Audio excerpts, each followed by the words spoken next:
नागपूर येथील मेंघरे लेआउटमधील संताजी सोसायटी बगीचा येथे पाणवलकर परिवारातर्फे या श्रीमद भागवत कथेचं आयोजन केलंय। दिनांक 21 डिसेंबर पासून सुरू झालेलं हे पारायण 27 डिसेंबर 2024 पर्यंत दररोज दुपारी 3 ते 7 दरम्यान सादर होणार आहे।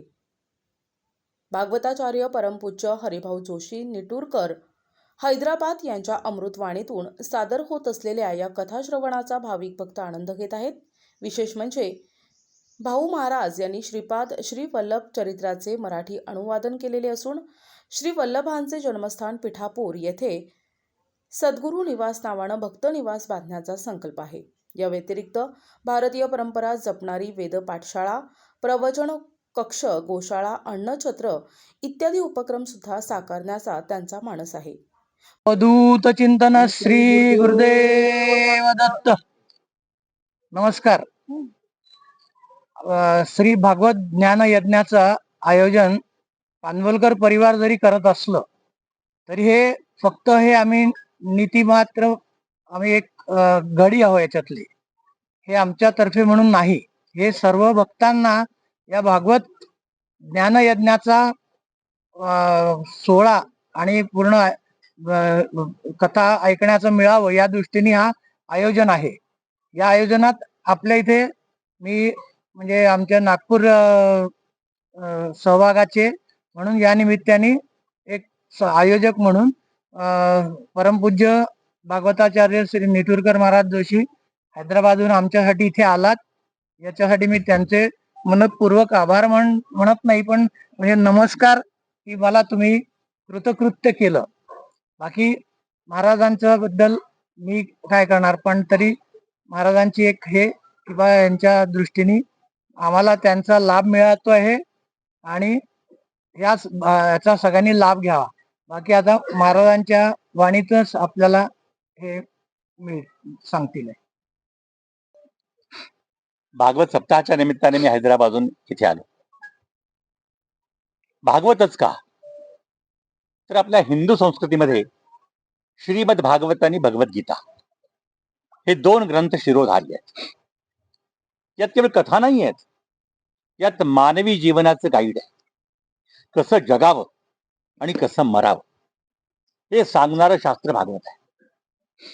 भागवत यात पहिले दोन प्रश्न विचारलेत की यावत जीव मनुष्याचं कर्तव्य काय, यावत जीव माणसाने कसं जगावं, आणि शेवटी आसन्न मरण व्यक्तीचं कर्तव्य काय, म्हणजे कसं जगावं आणि कसं मरावं। दोन्ही कला, त्याला आपण art of living and art of dying असं म्हणतो। जगातली सगळी शास्त्र आर्ट ऑफ लिव्हिंग शिकवतात, सगळं इकॉनॉमिक्स आहे, कॉमर्स आहे, अर्थशास्त्र सगळं आहे, परंतु कसं मरावं, कारण वीर ओळखावा रणी आणि संत ओळखावा मरणी। ज्याचा मृत्यू सुधारला त्याचं जीवन सुधारलेलं आहे, त्याचा मृत्यू बिघडला त्याचं जीवन बिघडलेलं आहे। म्हणून यासाठी केला होता अट्टहास, शेवटचा दिवस गोड व्हाया। माणसाने यावत जीवपर्यंत काय प्रयत्न करायचा आहे, तर शेवटचा क्षण साधता आला पाहिजे। त्याकरता जीवनभर उपासना केली पाहिजे, जीवनभर तपश्चर्या केली पाहिजे।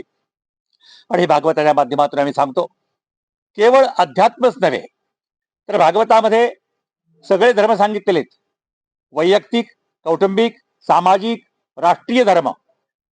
वसुदैव कुटुंबकम, हा संपूर्ण भारत देश आमचं कुटुंब आहे असा शिकवणारा ग्रंथ।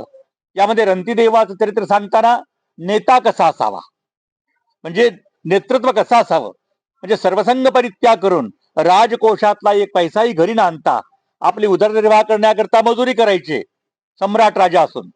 अशा प्रकारचे राजे याचा बोध घेण्याकरता भागवत ग्रंथ हा शिरोधारी आहे।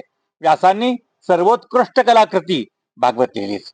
17व्या पुराणानंतर मन शांत नव्हतं म्हणून 18वं पुराण भागवत लिहिलं, आणि त्यांच्यानंतर त्यांच्या मनाला समाधान झालंय। आता भागवत दिव्य ग्रंथ आहे, प्रत्येकाने वाचन करावं, प्रत्येकाने चिंतन करावं। यात भागवत म्हणजे नुसत्या कथा नाही आहेत, ज्या कथा व्यथा हरतात त्या कथा आहेत त्याच्यामध्ये, व्यथा हरण करणाऱ्या कथा भागवतामध्ये। आणि त्याचे 3 प्रकारचे अर्थ होतात, एक समाधी भाषा, एक परमत भाषा आणि एक व्यवहार भाषा। 3 भाषेत भागवत आहे, म्हणजे शब्दशः अर्थ वेगळा निघतो आणि दुसरा एक रहस्यमय अर्थ निघतो, आणि तो रहस्यमय अर्थ मानवी जीवनाला कल्याणकारक आहे, आणि तो सांगण्याचा उद्देश या भागवतातून असतो। प्रतिनिधी अनिल बालपांडे, NTV न्यूज मराठी, नागपूर.